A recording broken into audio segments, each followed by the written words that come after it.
Bonsoir à tous, une édition spéciale du 18h à suivre sur Public Sénat pour se projeter déjà sur le 21 mars, dimanche prochain, et au-delà, avec nos invités, nos analystes. Jean-Marie Colombani viendra dans quelques instants donner les clés du scrutin pour Nicolas Sarkozy et la gauche redevenue majoritaire. Le 18h, ça commence tout de suite.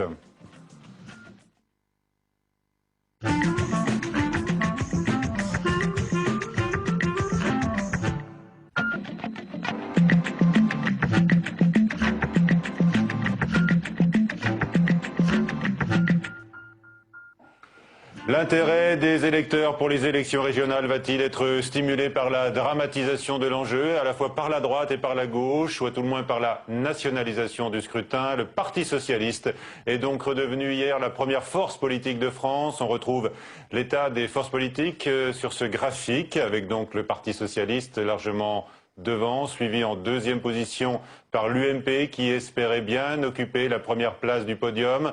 Pour le PS, l'heure est à la négociation avec les alliés Verts, Europe Écologie, étant devenue, vous le savez, la troisième force. Il y a une forte volonté d'aboutir, bien sûr, mais Cécile Duflot a mis en garde aujourd'hui le PS contre toute tentation hégémonique. À Paris, la rencontre a lieu dans un hôtel des Halles et dans un autre établissement hôtelier à proximité. Négociations parallèles.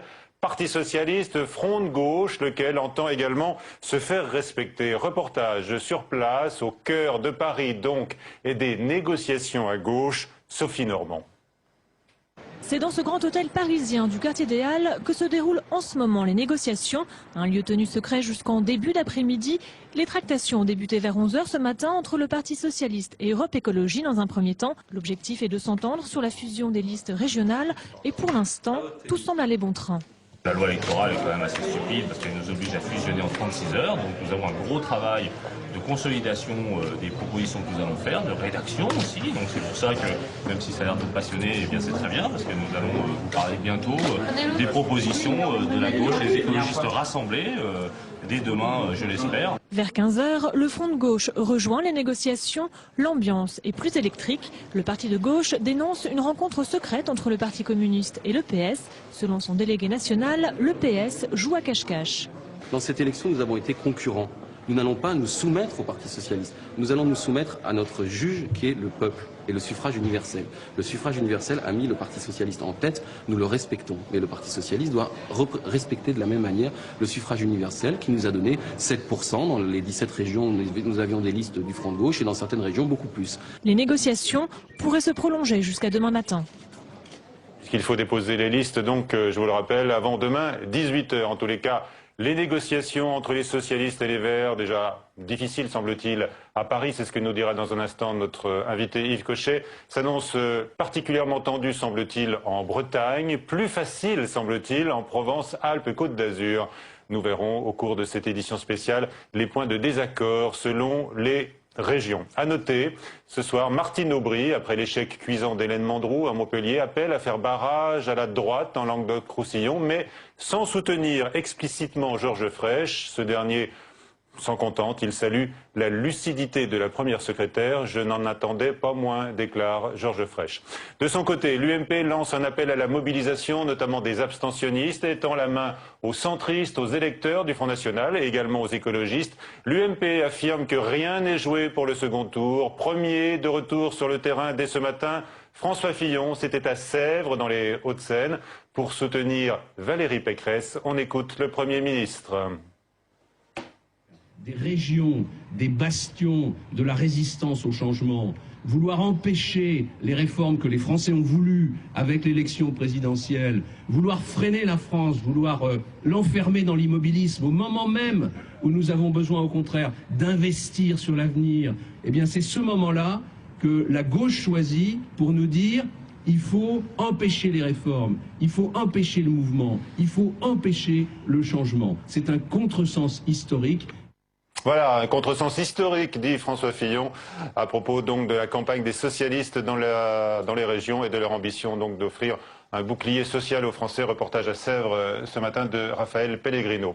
Le Premier ministre Nontolo, qui a été très présent, on le sait, lors de la campagne du premier tour, sera dans la soirée à Besançon pour soutenir cette fois Alain Joyandet, candidat en Franche-Comté. Jean-Paul Huchon, bien placé lui pour le second tour, était à nouveau dans les transports d'Île-de-France dès ce matin pour apporter la contradiction à Valérie Pécresse. On écoute le président sortant socialiste de la région Île-de-France.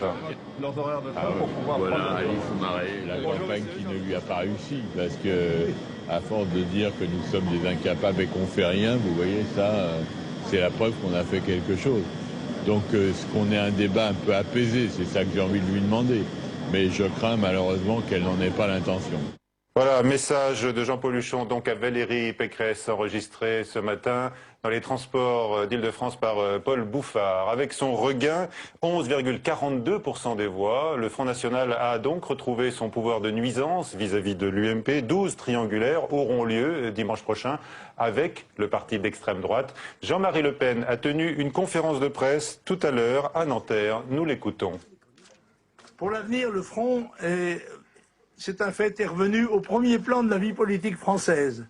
C'est, comme disait un de mes amis, c'est le Pénix qui renaît de ses cendres, n'est-ce pas? Voilà, on l'a enterré, monsieur le président de la République avait déclaré qu'il l'avait tué. J'ai dit non, il ne l'a pas tué, il nous a volé, mais il ne nous a pas tués. Et la preuve, c'est que nous sommes là, un peu encombrants, il faut bien le dire, pour les desseins de ceux qui prétendent gouverner ce pays au mépris de ses intérêts les plus élémentaires. Voilà, Jean-Marie Le Pen, il y a quelques instants, avec ce reportage que nous a transmis Thomas Raguet de Public Sénat. À suivre, la séquence décodage avec Jean-Marie Colombani. Bonsoir Jean-Marie Colombani. Bonsoir. Nous allons donc avec vous tirer les leçons de ce scrutin régional, déjà des leçons claires, hein, avant même le second tour. D'abord pour Nicolas Sarkozy, dont la stratégie d'union a connu l'échec et qui n'a donc pas réussi, on vient de le voir, à conserver des voix qui sont retournées au Front National. Alors d'abord un mot juste sur l'expression de François Fillon. Le contresens historique s'apprête à triompher au second tour. Enfin, tous les éléments sont là pour qu'une vague rose, en effet, emporte les régions, sauf peut-être, comme on l'a vu, l'Alsace, qui restera peut-être à la majorité actuelle. Et nous devrions avoir le sénateur UMP Philippe Richert en ligne, qui est effectivement le seul espoir pour la droite, dimanche prochain. Donc voilà, mais ça c'est les mots de la campagne, c'est normal que ça s'agite et que ça s'enflamme un petit peu avant le second tour. Pour Nicolas Sarkozy, c'est la réponse qui est délicate à trouver, qui est très difficile, parce que il a dit deux choses qui sont, à vrai dire, deux choses un petit peu contradictoires. Il avait dit d'abord, dans un premier temps, j'écouterai le message des Français. Et puis dans un deuxième temps, il a dit élection locale, enjeu local. Donc si c'est un enjeu strictement local, il n'y a pas de message national à écouter. Et pourtant on voit bien et on sait bien qu'il aurait tort de ne pas écouter. On l'a vu à la fois dans les résultats eux-mêmes, on le voit dans les sondages sortis des urnes, celui de CSA pour le Parisien de ce matin qui est très éclairant, ou qui montre que un tiers à peu près des abstentionnistes, en tout cas de ceux qui ne sont pas allés voter, ont été abstentionnistes pour manifester leur mécontentement. Donc ça montre que les abstentionnistes sont surtout venus du camp de droite. Pas surtout, en partie. Je pense que quand il y a une abstention aussi massive, elle se répartit. D'accord. Mais néanmoins, il y a une part de cela, comme il y a une part non négligeable, à peu près aussi un votant sur trois, qui déclarait avoir voulu sanctionner, entre guillemets, le gouvernement. Même si, et il faut le rappeler aussi, plus d'un Français sur deux ont voté pour des enjeux locaux, pour des enjeux régionaux. Donc il faut tenir compte de tout cela. Néanmoins, la réponse au pays est difficile à trouver. Et elle est difficile de deux façons. Elle l'est tactiquement sur le plan de la mécanique électorale, puisque toute la mécanique électorale de Nicolas Sarkozy repose sur un postulat très simple, gagner au premier tour, et dans la dynamique créée par cette victoire de premier tour, l'emporter au second tour. Et là, c'est le PS qui gagne au premier tour. Donc évidemment, problème. Et puis problème plus de fond. Comment répondre? Est-ce qu'il faut répondre, comme on l'a entendu de François Fillon, par continuer, voire davantage de réformes, voire accélérer? Ou est-ce qu'il faut au contraire calmer? Il est évident qu'une bonne partie du pays souhaite le calme et que, à la fois le rythme des réformes et le contenu de certaines de ces réformes ont, disons, énervé le pays, exaspéré ou provoqué le mécontentement. Avant le premier tour, Nicolas Sarkozy avait déjà apporté des éléments de réponse dans l'interview au Figaro Magazine sur la pause au second semestre. Voilà, il a donné des éléments de réponse de timing. C'est-à-dire qu'en gros, on doit s'attendre à réforme des retraites, réforme de la justice et réforme territoriale en 2010, et puis après on s'arrête. On s'arrête pour une phase d'évaluation de discussion, de remise en perspective du bilan donc, mais en même temps de possibilité de corriger ici et là. Donc le schéma est très clair qui nous conduit à l'élection présidentielle de 2012. Néanmoins, dans la façon dont les Français vont percevoir la réponse de Nicolas Sarkozy au message du pays, car il y a manifestement message et message de mécontentement, ce sera très important pour la suite et ça déterminera aussi une partie de sa capacité à reconquérir le terrain perdu, car il va naturellement chercher à reconquérir ce terrain perdu. Et donc là, le dosage va devoir être extrêmement fin, en même temps précis et clair pour qu'il n'y ait pas d'ambiguïté ou de contre-message ou de contre-performance dans ce domaine. Donc une phase malgré tout très délicate pour Nicolas Sarkozy. Il a 2 ans. Ce que les Français ont rappelé d'essentiel, me semble-t-il, c'est le titre d'un autre journal ce matin qui est La Tribune. La crise a voté. Eh bien oui, la crise a voté, c'est-à-dire que la crise avec son cortège de chômeurs, son cortège de précarité nouvelle, son cortège aussi de gens qui peuvent passer d'une situation normale à une situation précaire, voire de pauvreté, impose à l'évidence qu'au-delà de toute volonté de réforme, il y ait les Français n'attendent qu'une seule chose du président de la République, qui soit dédié corps et âme à la lutte à faire reculer la crise et donc à faire reculer le chômage. Donc ce message essentiel, à mon avis, devrait être au premier plan de ce qu'a entendu le président de la République. D'accord. Alors la gauche maintenant, Jean-Marie, elle enregistre, donc nous l'avons dit, une forte poussée. Qu'est-ce que ça change pour elle et pour le Parti socialiste dans la perspective de 2012, selon vous ? Alors le problème de la gauche, c'est qu'il ne faudrait pas qu'elle remporte une victoire en trompe-l'œil. Vous vous souvenez qu'aux européennes, la droite a considéré qu'elle avait gagné. C'était une victoire en total trompe-l'œil parce que la droite était très fortement minoritaire. Et ces élections-là confirment le fait que la droite est très nettement minoritaire et que la gauche a des scores de majorité tout ensemble qui sont impressionnants puisque c'est au-delà même de 50%. Oui. Donc le premier problème pour la gauche, c'est d'éviter la répétition de ce à quoi on a l'habitude d'assister, c'est-à-dire des victoires locales, des victoires municipales, cantonales, régionales, mais aucune victoire nationale depuis 1997 et depuis la victoire de Lionel Jospin et le gouvernement de Lionel Jospin. Donc fondamentalement, le danger, c'est cela.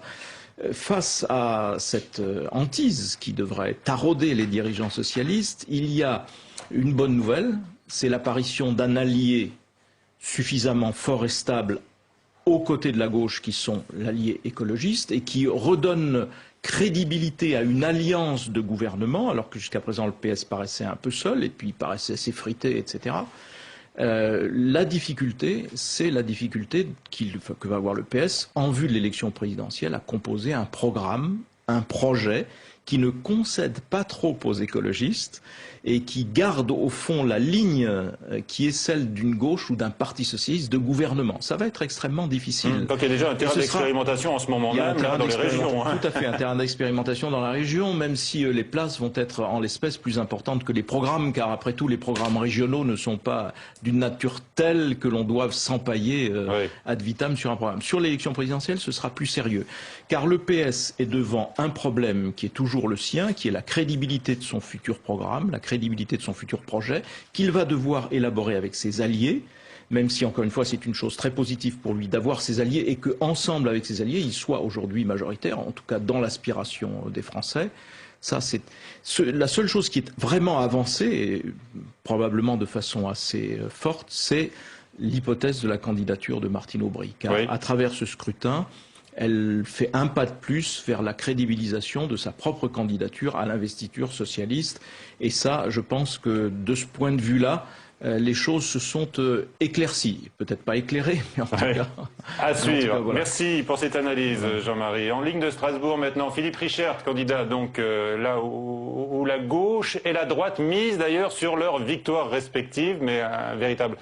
espoir pour la droite, vous l'avez rappelé, Jean-Marie Colombani il y a un instant. Philippe Richert, bonsoir. Bonsoir. Sénateur UMP, vous avez donc réalisé un bon score de premier tour. Même résultat que le PS et Europe Écologie réunis. Ça se joue pour vous à 50-50 ? Oui, ça se joue à un score de l'ordre de 50-50, sachant qu'on a objectivement quelques avantages, parce que quand vous faites une fusion de listes, traditionnellement, le total des voix n'est pas exactement arithmétiquement ce que les deux listes font séparément. On sait qu'il y a une petite déperdition. Et puis ensuite, au niveau des réserves, on est là aussi au moins à égalité avec eux. Donc c'est plutôt positif, mais en réalité, il faut regarder au-delà, et notamment du côté des abstentionnistes, parce que c'est là que ça va se jouer. Vous croyez que dans votre région, en Alsace, il pourrait y avoir une dynamique, même si on ne l'aperçoit nulle part en France, du côté de la droite? Ben écoutez, c'est ce que je constate en tout état de cause, puisque d'ores et déjà nous avons fait 35%. Je signale que nous avons 16 points d'avance sur le Parti Socialiste. Je crois que c'est quelque chose qui n'est pas contestable, puisque c'est les chiffres du résultat. Est-ce que vous avez des contacts, Monsieur Richard, avec Yann Verling, qui entraînait la liste du MoDem, qui n'a fait que 4% des voix? Est-ce que vous avez des échanges avec lui? J'ai eu des échanges avec lui avant. Malheureusement, depuis que l'élection s'est passée, les choses sont un peu différentes. Mais c'est vrai que c'est quelqu'un que j'apprécie, que j'ai eu l'occasion de rencontrer à de nombreuses reprises. Et c'est vrai que ça aurait été sympathique de pouvoir faire un chemin ensemble. Malheureusement, le très faible score du MoDem en France et y compris en Alsace ne le permettra pas, mais c'est quelqu'un que j'apprécie beaucoup. Dernier mot, Philippe Richard, vous êtes en route pour retrouver Michel Alliot-Marie. Est-ce que néanmoins vous citerez Nicolas Sarkozy dans votre campagne de second tour? Il n'y a aucun problème. Je cite régulièrement à la fois Nicolas Sarkozy et l'action du gouvernement parce que nous sommes sur des priorités qui sont partagées, évidemment.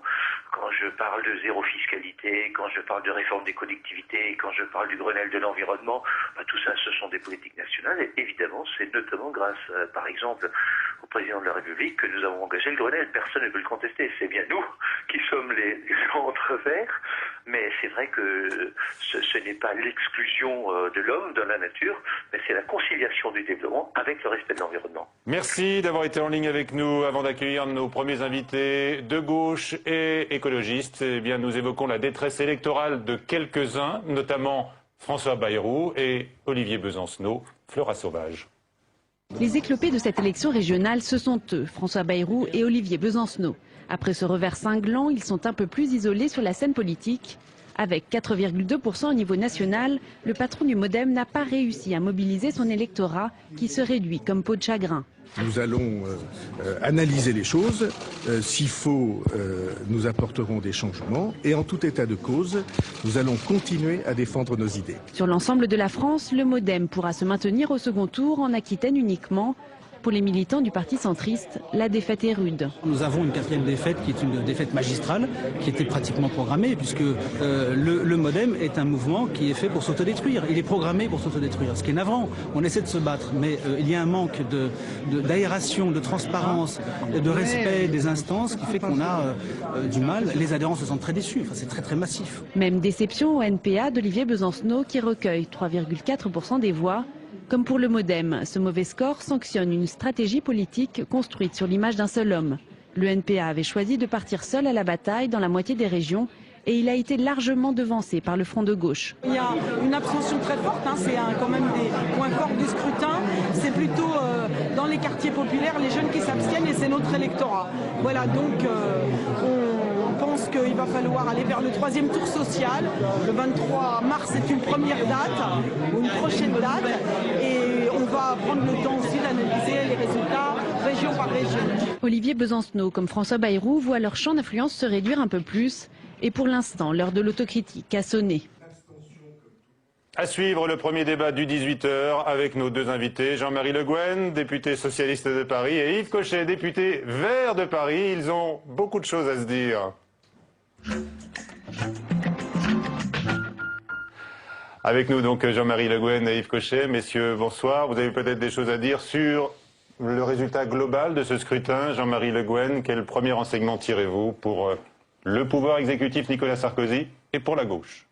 D'abord, je crois qu'il faut effectivement avoir une analyse à deux niveaux. Il faut entendre au plan politique, c'est bien logique. C'est une victoire évidemment de la gauche en général, du Parti socialiste en particulier, un échec très singulier de l'UMP et de Nicolas Sarkozy.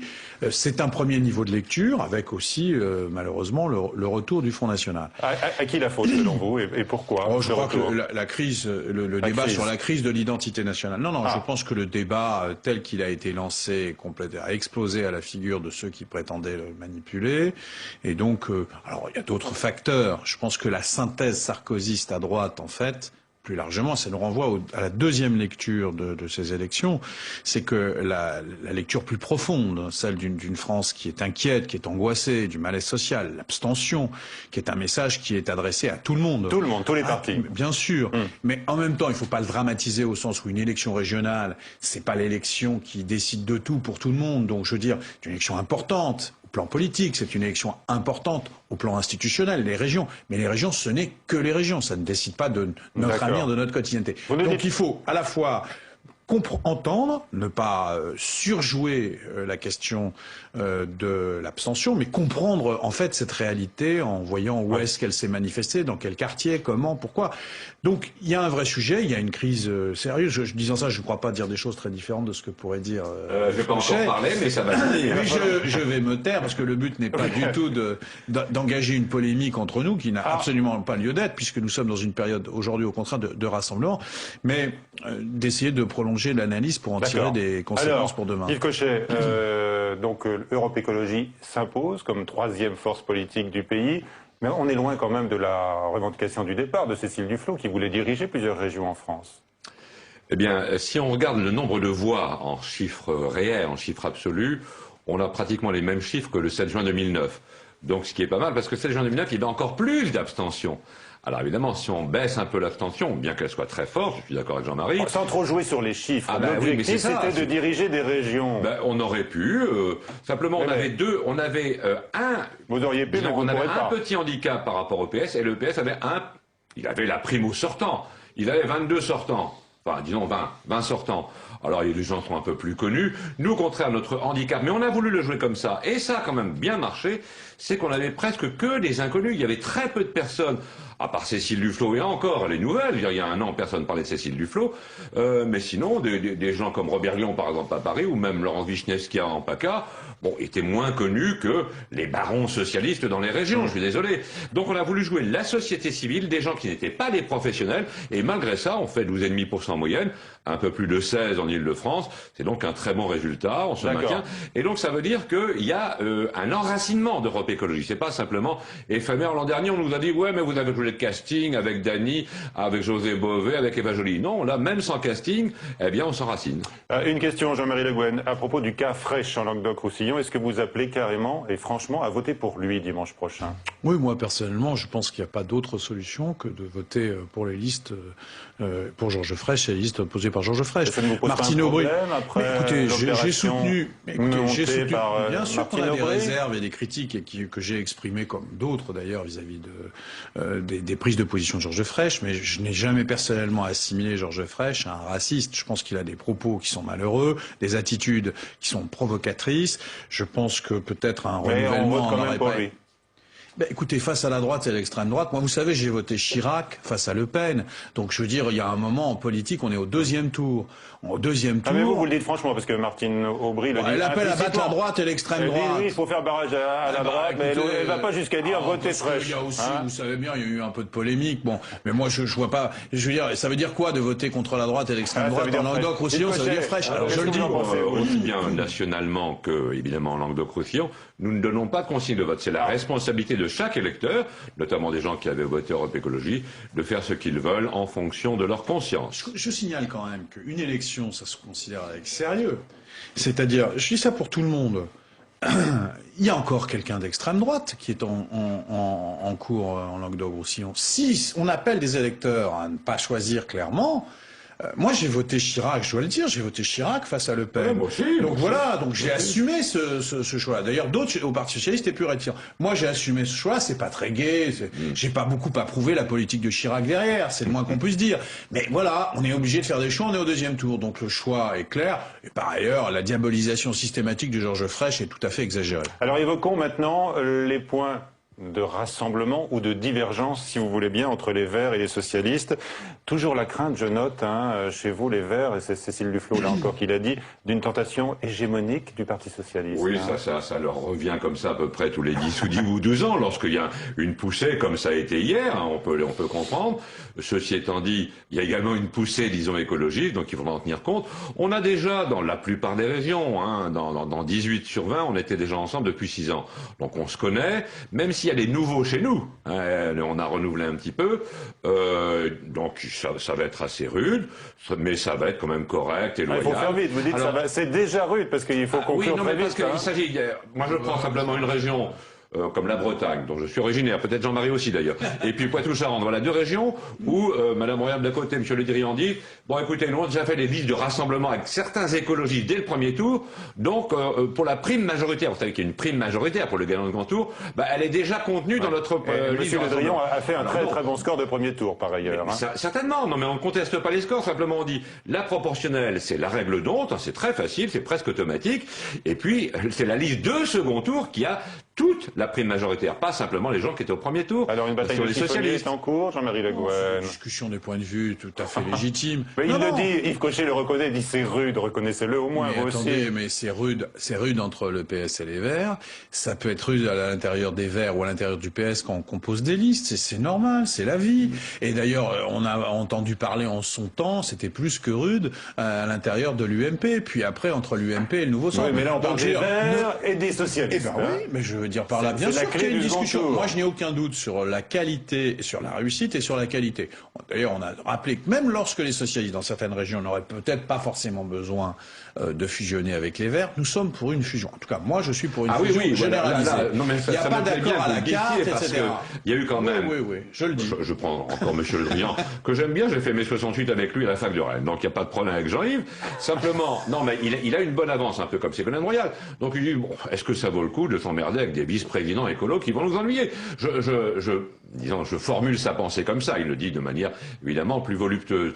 Moi je crois que oui, et je crois que la rue de Solferino en tout cas, enfin Martine Aubry a été très clair, c'est fusion partout, et à la proportionnelle. Et c'est vrai que Yves Cochet résume l'état d'esprit de tous les candidats et présidents sortants socialistes. Ils n'ont pas envie de sang, comme le disait notre ami le député, avec un exécutif... On aimerait tous que la vie soit plus simple. Écologiste.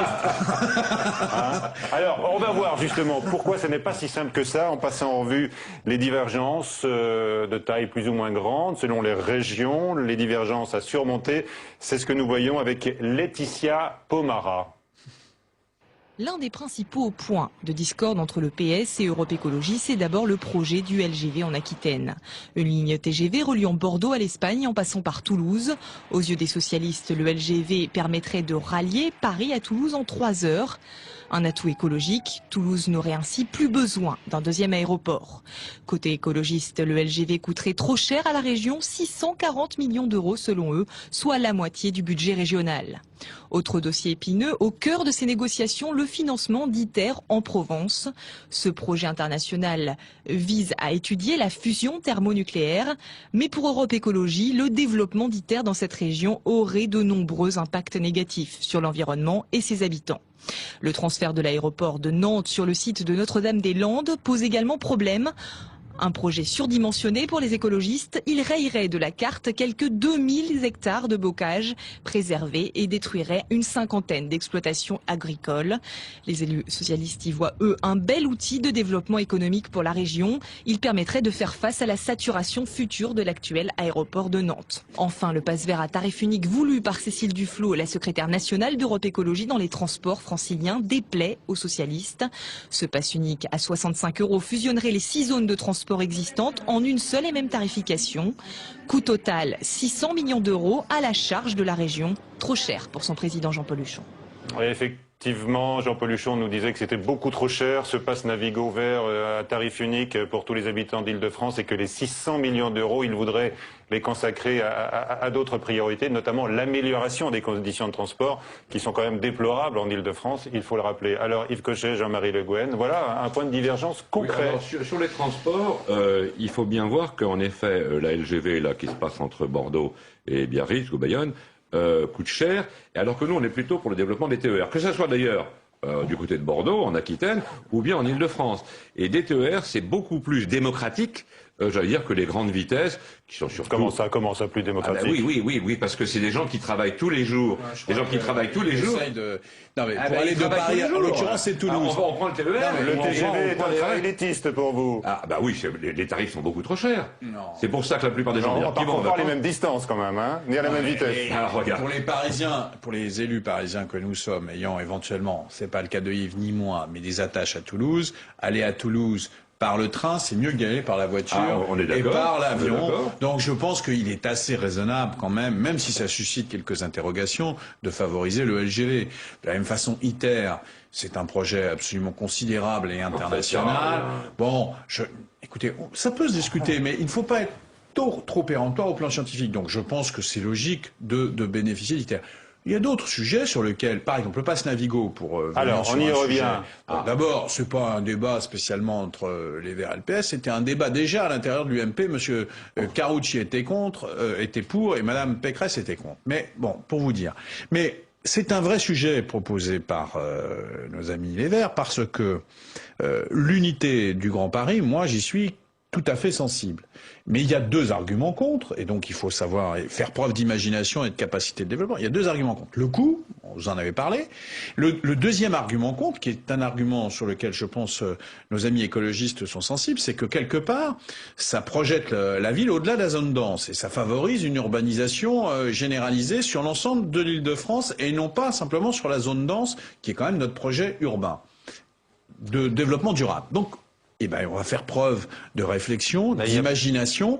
C'est vrai que les gens de la grande périphérie ont le sentiment d'être un peu sanctionnés, et donc il est d'ailleurs de bon temps au plan politique d'aller vers eux pour leur dire comment se fait-il que vous ne payez pas le même prix. Tout ça n'est pas illégitime et de bonne guerre. Mais une fois qu'on a dit ça, il faut faire avec la réalité et il faut essayer de gérer les contraintes. Je pense qu'il y a des solutions si on travaille un peu, à la fois étalées dans le temps et peut-être aussi par des si on travaille un peu, ce sera renvoyé à la préélection, parce que l'accord, là, il est déjà annoncé par les Verts demain matin avec le Parti Socialiste. Oui, non, mais je pense que depuis longtemps, au Parti Socialiste, on a eu ce débat, comme chez les Verts aussi.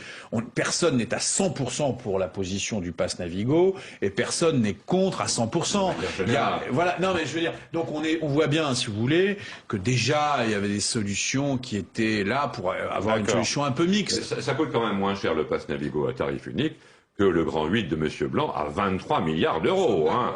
Donc là, vous avez au moins une compensation pour tomber d'accord sur le pass Navigo. Bravo, c'est ça les négociations. Sans doute que ça se passe comme ça actuellement au Novotel des Halles, puisque c'est là que tout se tient. On a entendu depuis hier soir, Yves Cochet, l'UMP dire les écologistes, les gens qui ont voté pour les écologistes peuvent se reporter sur les listes de l'UMP, car nous avons fait le Grenelle de l'environnement. Est-ce que vous estimez que une partie de votre électorat pourrait être sensible à cet appel?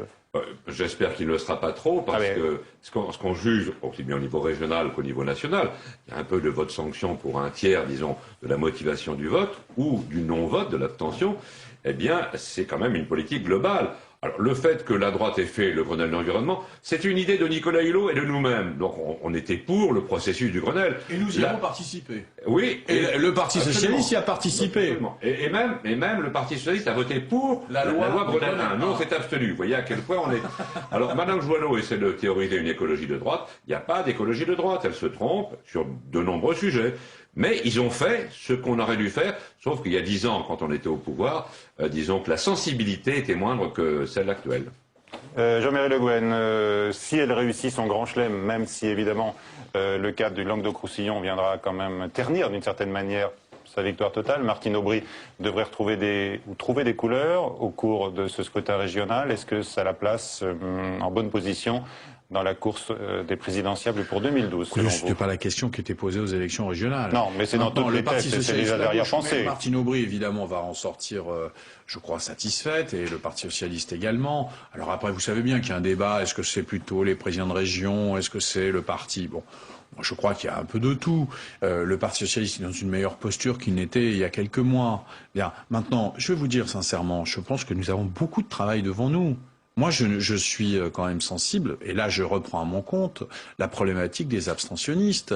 Il y a quand même beaucoup de gens qui aujourd'hui, voire même dans la compétition amicale que nous avons avec nos amis verts, moi je connais beaucoup d'électeurs qui me disent « Bon, je suis pas toujours si proche que ça des Verts, mais je trouve que le Parti Socialiste, vous n'êtes pas capable d'évoluer suffisamment à mon goût. » Alors vous le poussez à évoluer, hein, Jean-Marie Le Guen, sur un certain nombre de dossiers. Par exemple, sur la réforme des retraites, que vous ne rejetez pas totalement. Hein, vous avez fait valoir votre point de vue. Est-ce qu'il y a effectivement deux partis socialistes aujourd'hui entre des dirigeants assez pragmatiques dans les régions et puis un état-major parisien qui a du mal à trouver une ligne. Il y a un parti qui pense beaucoup, il y a une rue de Solferino qui pense beaucoup en termes internes de militants, etc., où on aime bien se dire des choses, où on se fait plaisir. Et puis il y a effectivement des élus à l'Assemblée nationale ou dans les régions, dans les collectivités locales, qui gèrent d'une façon à la fois solidaire et pragmatique. Votre candidat, vous, pour 2012, c'est toujours DSK? C'est trop tôt pour en parler. C'est toujours DSK? Ah bah, moi, je suis un ami et un partisan de Dominique Strauss-Kahn, mais aujourd'hui, comme vous l'avez remarqué, il fait des choses assez remarquables au plan international du FMI. On aura peut-être l'occasion un jour d'en parler. Et je pense qu'il est complètement dans cette action, et donc je ne vais pas le distraire avec d'autres considérations. Un mot sur le même sujet, Yves Cochet, votre candidat, vous, pour 2012, sachant que Daniel Cohn-Bendit a toujours dit qu'il n'était pas candidat, mais qu'il serait éventuellement favorable à des primaires ouvertes avec un candidat des Verts. Oui, alors il y a un débat interne à Europe Écologie pour savoir s'il faut présenter un candidat, parce que l'écologie, c'est quand même quelque chose qui monte, c'est peut-être la bonne politique pour le 21e siècle. Moi, je suis dans ce camp-là. Je pense qu'il faut présenter un candidat à l'élection présidentielle pour la visibilité, pour la... Ah bah ça, nous verrons. Mais Dany a dit non, bah finalement on va pas présenter de candidat, ça sert à rien, et puis on va négocier tout de suite, disons, un certain nombre de circonscriptions avec le PS. Bah, de toute façon, on va discuter avec le PS de toute façon. Mais présenter un candidat me semble important, mais tout ceci, on le verra dans quelques mois. Pour le moment, il faut gagner ensemble, avec les partenaires socialistes, le second tour des régionales. Merci messieurs d'avoir participé à ce débat du 18h. Vous parliez de l'abstention. On va évoquer dans un instant avec nos deux prochains invités la question du vote obligatoire. Je ne sais pas si vous y êtes favorable. Oui, non, oui. Moi aussi. Deux favorables ici sur ce plateau. La poussée du Front National, on y revient avec donc le retour du Front National qui impose dimanche prochain une douzaine de triangulaires. Vanessa Némé. Les triangulaires, la hantise de l'UMP, une configuration qui laisse peu de chance au parti de la majorité présidentielle, déjà asphyxié et sans réserve de voix. Il y en aura 14, essentiellement sur la moitié est de la France. Le Front National en impose dans 12 régions. Pas question de dialoguer avec les listes UMP, affirme Marine Le Pen. Parmi les plus symboliques, celle qui opposera son père Jean-Marie Le Pen au président de la région PACA, Michel Vauzel, et l'UMP Thierry Mariani. Stratégie identique en Alsace où la présence du FN au deuxième tour pourrait être fatale à Philippe Richert. C'est en Aquitaine que le parti de François Bayrou sauve son honneur. Avec un peu plus de 10% des voix, Jean Lassalle peut se maintenir au deuxième tour, imposant une triangulaire inédite. Enfin en Corse, où un électeur sur 3 a voté en faveur d'une liste nationaliste, l'UMP de Camille de Rocca-Serra risque de faire les frais d'une situation tout à fait particulière. Alors, oui ou non, faut-il instaurer le vote obligatoire? C'est la question que nous posons maintenant face à cette abstention record.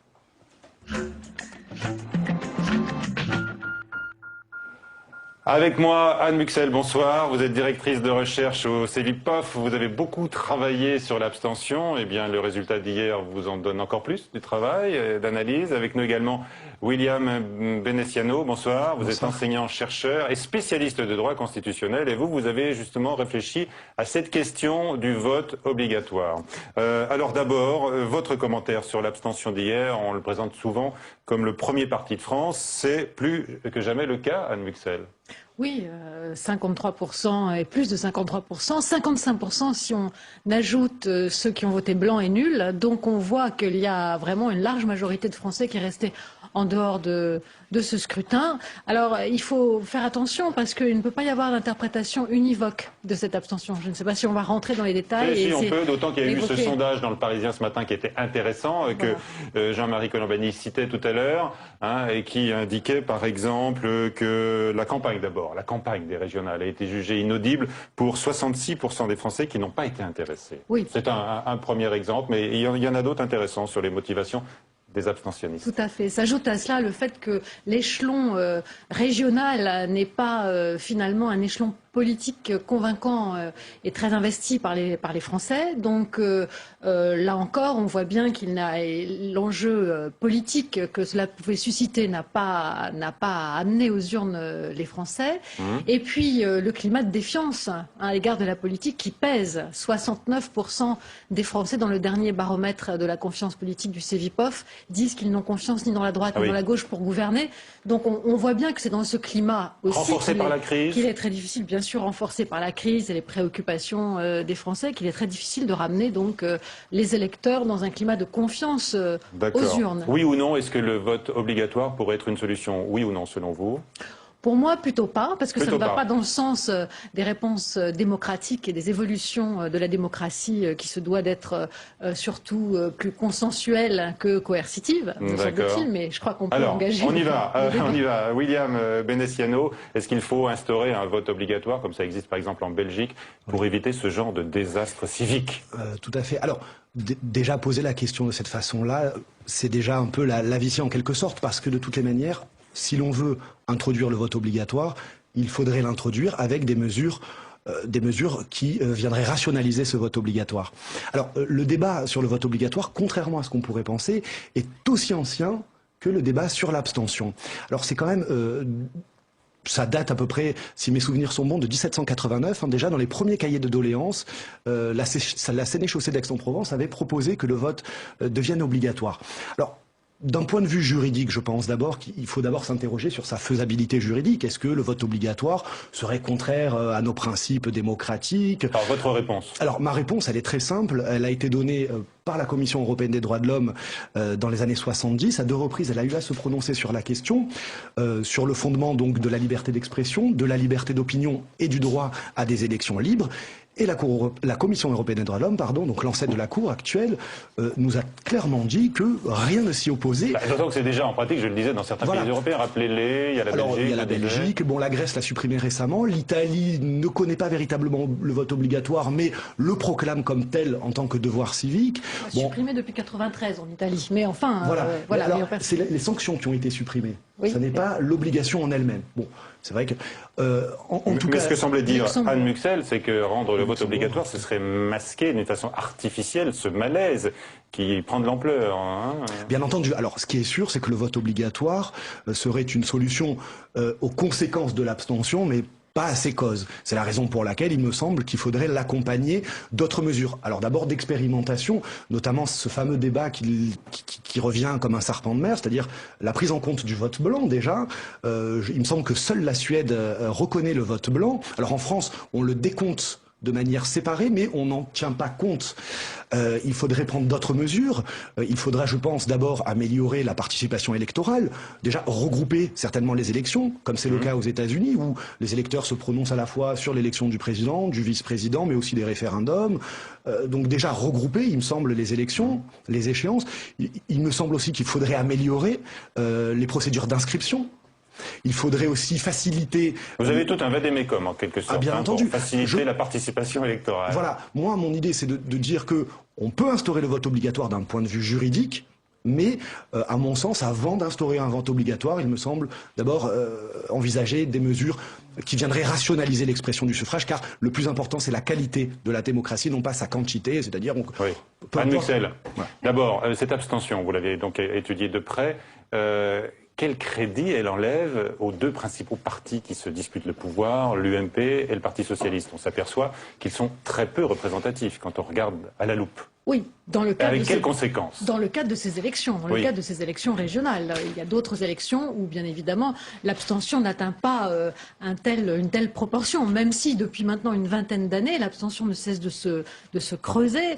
Malgré tout, elle n'atteint pas les proportions que l'on connaît aujourd'hui pour ces élections régionales qui, je le rappelle, sont pour la première fois ne sont pas accompagnées d'un autre scrutin qui d'habitude effectivement drainait. Oui, bien sûr, c'est la mouvement première fois, de participation. Donc là, il y avait l'enjeu régional en tant que tel Voilà. Mais ce qui me semble, pour répondre un petit peu à l'argumentaire, faudrait-il instaurer le droit de vote obligatoire, il me semble que l'évolution de ce que sont les citoyens d'aujourd'hui ne va pas dans ce sens. On voit aujourd'hui s'imposer la figure d'un citoyen qui est intermittent, qui a un rapport au vote intermittent, qui est plus critique.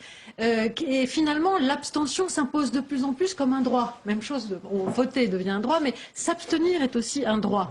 Et au travers de l'abstention, peut s'exprimer, on l'a vu notamment dans le sondage qui était évoqué ce matin, ça devient aussi un moyen d'expression politique à part entière, d'expression démocratique, et donc le moyen d'exprimer un mécontentement, voire une sanction. Ponctuellement. Et on peut retourner donc, aux urnes le scrutin prochain. Par exemple, par exemple, l'électeur intermittent est aujourd'hui le modèle même de l'électeur. Il y a de moins en moins d'électeurs systématiques qui vont globalement, comment est-ce que vous jugez quand même la démocratie française par rapport, par exemple, à nos voisins européens L'abstention concerne beaucoup de nos voisins européens. Et même dans les pays où le vote obligatoire est institué, eh bien, les électeurs, à ce moment-là, eh bien, quelle autre forme de réponse vont-ils avoir? Ils vont davantage voter blanc et nul, par exemple. Oui. Voilà. Alors, nous a rejoint Jérôme Sainte-Marie, le président de l'Institut de sondage ISAMA. Un mot déjà sur cette abstention. Vous l'avez regardée de très près. Est-ce que c'est d'abord une abstention de droite? Jean-Marie Colombani, qui était là tout à l'heure, disait que c'était assez réparti finalement entre la droite et la gauche.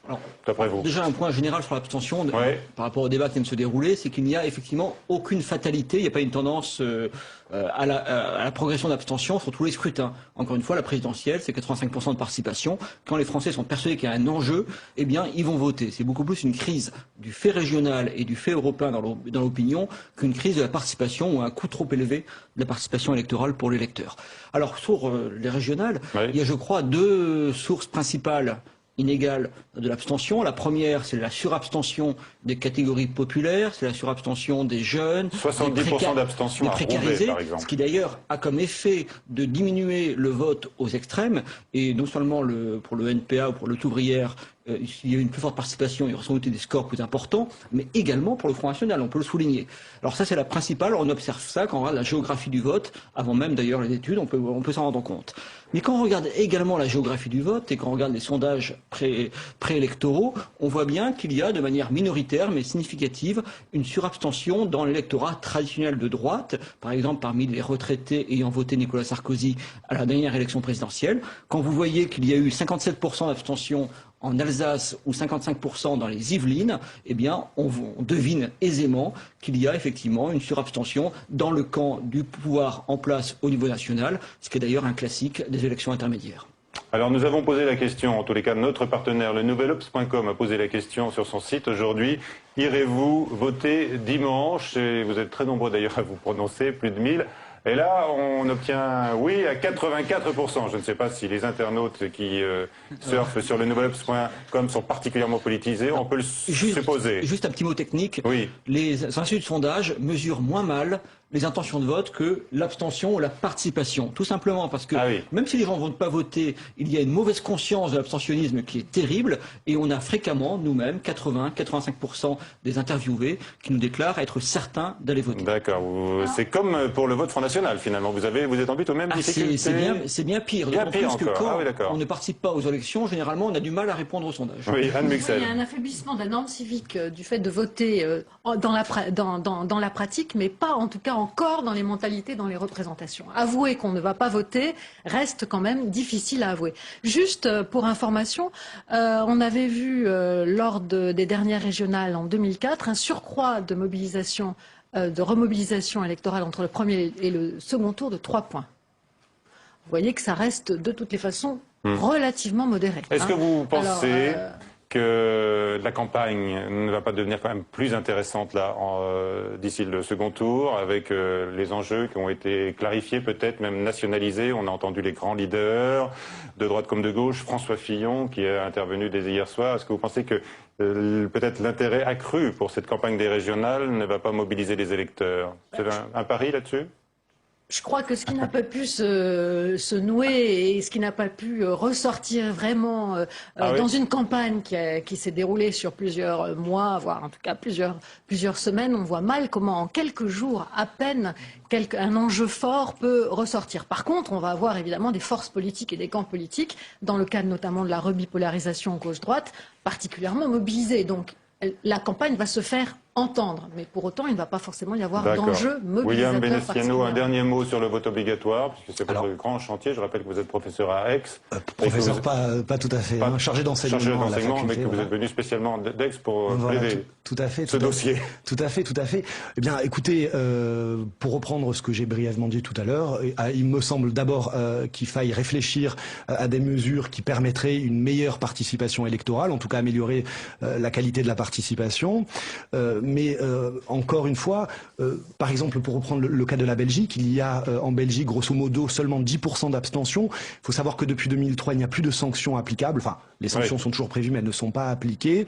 En tout cas, encore une fois, après plus de 110 ans de vote obligatoire en Belgique, on ne sait pas véritablement à qui profite l'obligation de vote et à qui profiterait éventuellement sa suppression. Donc on ne peut pas véritablement spéculer quant à l'instauration du vote obligatoire. Maintenant, je rejoins un peu je vous rejoins un peu quant à la mentalité, on va dire, française. C'est vrai qu'il semblerait difficile d'inciter les Français, en tout cas, à aller voter. D'accord. Bon, alors vous plaidez une cause à laquelle vous ne croyez pas vraiment, qui semble une cause perdue. Enfin, merci d'avoir avancé vos arguments sur ce plateau. Jérôme Sainte-Marie, la tâche vous revient donc de conclure cette édition spéciale du 18h. On a déjà beaucoup évoqué, bien sûr, les enseignements du scrutin, les incertitudes. Il y en a quand même quelques-unes pour dimanche prochain. Selon vous, est-ce qu'une page nouvelle s'ouvre vraiment avant le second tour de dimanche prochain, comme le prétend l'UMP? Je crois qu'il y aura un phénomène de mobilisation tout simplement parce que il y a eu le premier tour, donc les gens sachent maintenant qu'il y a des élections régionales. Il faut bien voir qu'on a interrogé des gens qui parfois n'étaient même pas au courant qu'il y allait avoir des élections régionales, donc ça peut marginalement jouer, sauf volonté du pouvoir exécutif de dramatiser l'échéance, comme ça avait été fait en 78, en 83 par exemple. On a entendu François Fillon tout à l'heure, on l'a entendu, il l'a dit à Sèvres, il a dit que les socialistes commettaient une erreur historique en érigeant les régions en rempart et en bouclier social. Oui, mais je crois que puisqu'on entend à la fois, venant des mêmes, que ce sont des élections régionales, un enjeu régional, et qu'en même temps il y a un danger national, je crois que dans cette confusion, si vous voulez... Dans le double discours. Dans cette confusion, oui, en tout cas dans cette ambiguïté qui est entendue, eh bien, il n'y a pas de grande mobilisation possible, ni pour la droite, ni d'ailleurs probablement pour la gauche. Il faut bien voir que cette victoire de la gauche, et de toute façon... telle qu'elle se présente, est une victoire essentiellement par défaut, et c'est tous les différentiels d'érosion entre les électorats qui font la décision. C'est un peu triste, mais malheureusement, c'est ce qui se passe. Est-ce que la tâche est facile pour les sondeurs dans la perspective de ce second tour? Alors, je ne sais pas. Région par région. Pour notre institut Isama en PACA, ça s'est pas trop mal passé, je vous le cacherai pas. De manière générale, effectivement, on a une petite difficulté peut-être plus grande pour les élections régionales, parce que justement, comme il y a beaucoup d'abstentionnistes, des gens qui ne savent pas encore réellement, qui ne sont pas vraiment motivés, parfois il n'y a pas réellement d'intention de vote, il y a juste, les gens découvrent l'offre en même temps qu'on leur propose. C'est très différent des intentions de vote pour la présidentielle, où là c'est vraiment très construit dans la tête des gens, au moins 4 mois avant l'élection présidentielle. Donc c'est un peu plus dur, ça ne devrait pas être trop compliqué pour le second tour. Oui, et il y aura des sondages dans les régions. Il y a beaucoup de sondages, vous savez, il y a même des sondages pour préparer les négociations d'entre les deux tours, donc il y aura des sondages quoi qu'il arrive. Ah, très bien. Et alors, la grande inconnue, ça reste l'Alsace pour vous? Là où le jeu est le plus ouvert, c'est bien l'Alsace. La grande inconnue pour moi, c'est la Guyane, parce que justement, on ne fait pas de sondage là-bas pour l'instant. Mais il y a effectivement l'incertitude sur l'Alsace. Je ferai certainement pas pronostic, c'est pas mon métier. Et puis par ailleurs, on voit bien en tout cas que là, c'est gagnable pour l'UMP. Partout ailleurs, effectivement, on ne voit pas très bien comment les choses peuvent se faire, y compris en Franche-Comté, y compris ailleurs, où on voit bien que le discours qui est produit est avant tout pour mobiliser la majorité présidentielle, mais que l'espoir est qu'un traité. N'oublions pas qu'il y a beaucoup d'abstentionnisme, mais il y a aussi beaucoup d'indécis jusqu'à la dernière minute. C'est aussi une des caractéristiques de l'électeur contemporain. Bon, mais a priori, ils auront moins de choix dans l'isoloir pour le second tour. Je voulais juste ajouter une dernière chose, c'est que contrairement à ce que j'ai pu entendre hier dans certains commentaires, il me semble que la réforme du gouvernement en ce qui concerne la création des conseillers territoriaux va dans le bon sens, dans la mesure où ça permettra peut-être de rendre les élections plus lisibles. plutôt que voilà d'en faire plusieurs. Et n'oublions pas aussi que les régions n'ont qu'un pouvoir réglementaire d'habilité. Hein. Ils n'ont pas, contrairement à ce qu'on pourrait penser, elles n'ont pas un pouvoir législatif. Hein. Merci à tous d'avoir participé à ce journal. À suivre sur Public Sénat à 19h, Liban, l'Union à l'essai, un documentaire de Fabrice Cunet. À 22h, nouvelle édition spéciale avec Sonia Mabrouk. Bonsoir à tous.